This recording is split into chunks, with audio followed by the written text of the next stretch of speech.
میں نے خود اسٹوڈنٹس یونیورسٹی کے لاہور میں مائک کے اوپر کھڑے ہو کے، چھوٹے چھوٹے بچے نہیں، یونیورسٹی کے اسٹوڈنٹس، کہ سر چونکہ فلم ایکٹریسز دوزخ میں جائیں گی، ہمیں بھی دوزخ میں جانا ہے.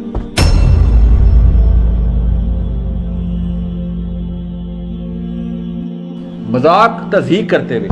اور ایک کہتا ہے سر دوزخ میں جائیں گے تو کیا ہوگا، وہاں پہ جینیفر اینسٹن بھی تو ہوگی، دوست ہیں اہل تشیع، بہت ہی بڑے بڑے عمل کرتے ہوں، مطلب میسو گیور، مطلب سین کے one of the biggest donors میں سے. اور میں کہتے ہیں مجھے جنت نہیں چاہیے بس، کیونکہ وہاں پہ عربی ہوں گے، یہ بھابی ہوں گے. ایگزیکٹ، میں خود جانتا ہوں بندے، میں نے ان کے ساتھ نہیں رہنا. مطلب نفرت کے تھرو، مطلب کیوں ایسی باتیں کیوں کرتا ہے انسان؟ اس کو پتہ ہی نہیں کس چیز کی بات کر رہا ہے، اس کو سمجھ ہی نہیں آئی جنت کی بات، اور کوئی قصور نہیں ان کا. جس دن اس کو دوزخ نظر آ گئی نا خواب میں، اللہ کرے ایک سیکنڈ کے لیے ہم سب کے خواب میں ایک دفعہ جھلک آ گئی خواب میں نا، کون کہہ رہا اصل میں، یہ دعا تو کہیں ڈالتی ہے تاکہ آپ لوگوں کو پتہ چلے کس چیز کی بات ہو رہی ہے. میں بتاؤں جنت کا سب سے چھوٹا درجہ، جس جنت کا جو آخری بندہ جنت میں انٹر ہوگا نا، یوحنا نام کا، دوزخ سے پاک ہو کے پیٹ کے بل رینگتا ہوا ایک فرلانگ جائے گا. پھر اللہ تعالیٰ سے کہے گا، لمبی حدیث ہے، میں آپ کو چھوٹی کر کے بتاتا ہوں کہ یا اللہ مجھے جنت میں ڈال، یہ درخت نہیں ہے ادھر ڈال دے بس اس کے سائے میں. وہ درخت پہ جائے گا تو تھوڑا اور قریب آئے گا، جنت کی خوشبو آئے گی، یا اللہ وہ جو دو بڑے والے درخت ہیں نا اس کی، اس طرح اللہ تعالیٰ نبی السلام کہتے ہیں اللہ تعالیٰ مسکرا کے اس کی حرکتیں مسکرا رہے ہوں گے کہ تھوڑا تھوڑا مانگ کی جنت کی طرف. جب اینڈ میں جنت تک پہنچ جائے گا تو اس درخت تک اس کو جنت نظر آ رہی ہوگی، تو ہر دفعہ کہے گا یا اللہ اور کچھ نہیں چاہیے، بس یہ درخت، پھر یہ درخت. اینڈ میں پھر وہ کہے گا یا اللہ پھر وہ جنت میں ڈال دیں. تو اس کو اللہ تعالیٰ مسکرا کے جنت میں ڈال دیں. اور اس کو جو زمین جنت ملے گی وہ 13 زمینوں جتنی زمین ہے. بیجے ٹاؤن کا پلاٹ کتنے کا ہے؟ 1 کنال کا، 5 کنال کا، 6 کنال کا، بس اس سے بڑا تو نہیں ہے. 100 کنال کا کر لیں، ڈی ایچ اے کا 100 کنال کا پلاٹ تو نہیں ہوتا نا، 1 کنال، 2 کنال، 4 کنال، 10 کنال ہوتے ہیں. اور وہاں پہ 13 زمینوں جتنی زمین ملی ہے ان بھائی صاحب کو جو لاسٹ انٹرنٹ ہیں، مطلب اتنے گناہ گار تھے کہ آخری بندہ پاک ہو کے وہ پہنچا. یہ حدیث سنا، 13 زمینوں جتنی زمین، ٹھیک ہے. ڈی ایچ اے بیجے ٹاؤن چھوڑ دیں، زمین کا کرہ جو ہے اس کی 13.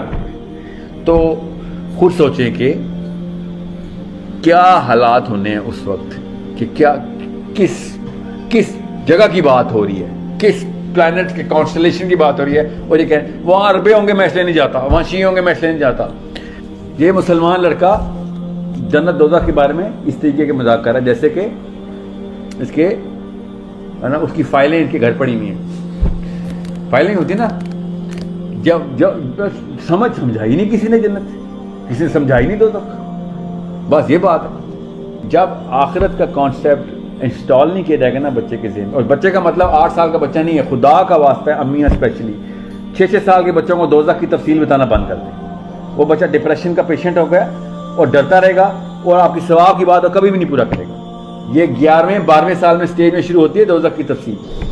اوکے، بہت زیادہ آپ کو شوق ہو گیا تو ایٹ لیسٹ 10 سال کا ویٹ کریں. 6 سال کے بچوں کو اتقوا اللہ کا مطلب مت بتائیں، اللہ سے ڈر، اللہ سے ڈر. پہلے 6-7 سال صرف اللہ سے محبت کے سال ہیں، اس لیول پہ نہیں کراس ہوتا جس کو دوزخ ایک دفعہ سمجھ آ گئی ہو کہ نہیں یہ نہیں ہو سکتا. میں آپ کو اتنی بات بتاؤں، کتنی دیر کا لیکچر ہے ابھی؟ 2 گھنٹے 3 گھنٹے 3 لاکھ گھنٹے کا لیکچر میں آپ کو دوں، کوئی اٹینڈ کریں گے آپ؟ 3 لاکھ گھنٹے بیٹھیں گے آپ؟ یہ کوئی سزا ہی نہیں ہے. دوزخ میں لوگ کہیں گے یا اللہ صرف 3 لاکھ گھنٹے کی سزا دیتا ہے. عیاشی کرے گا وہ بندہ جو 3 لاکھ گھنٹے کی سزا پائے گا. میں آپ کو اتنے میجریبل انسٹرومنٹس اسکیل بتا رہا ہوں تاکہ آپ کو تھوڑا اندازہ ہو کہ 700 سال بعد دوزخی کی آواز آئے گی دوزخ کے داروغہ کو. 700 سال، اتنی ٹریجیکٹری ہے، اتنی دور بیٹھا ہوا ہے داروغہ. جو دوزخ کا داروغہ جو فرشتہ ہے نا، جو نبی علیہ السلام سے بھی بے رخی سے ملا تھا. بے رخی کا مطلب یہ نہیں کہ بدتمیزی کی تھی، اس طریقے سے جواب نہیں دیا تھا نبی علیہ السلام کا معراج پہ ایک فرشتے نے. تو نبی علیہ السلام نے کہا کہ یہ ایسا کیوں رویہ دیا؟ تو جبرائیل نے کہا اللہ نے اس کو بنایا ہی ایسا ہے، یہ ایک پرپس سے بنا ہوا ہے، یہ دوزخ کا داروغہ ہے. ٹھیک ہے، 700 سال بعد آواز آئے گی یا اللہ کچھ کر دے ہمارے لیے، اور وہ آگے سے کہے گا نہیں کرتا. سوچیں تو صحیح. تو ہم سمجھ رہے ہیں کہ بس عیسو کے اللہ معاف کرے گا، میں توبہ کر لوں گا، معاف کرے گا. ٹھیک ہے، میں اللہ ہی معاف کرے تجھے، جو اصول اللہ نے قرآن نے بتائے اس کے مطابق تو نہیں ہو رہا. ایسے ہی دوست ملے ہمیں تو پھر ایسے ہی ہوگا. ہم کیا سمجھ، ہمارا بچہ ایکسیپشن ہے، اور ہر ماں باپ نے وہ سمجھا ہوا ہے میرا بیٹا ایکسیپشن ہوگا. سائیکولوجیکل بائس کہتے ہیں، پرسنل بائسنس. میرا بیٹا جو ہے نا وہ دین بھی پورا کرے گا، دنیا پوری کرے گا، اینڈ میں جنت میں ہی پہنچے گا. کیوں؟ کیونکہ بس میرا بچہ. کچھ کیا آپ نے اس کے لیے؟ پیار کیے.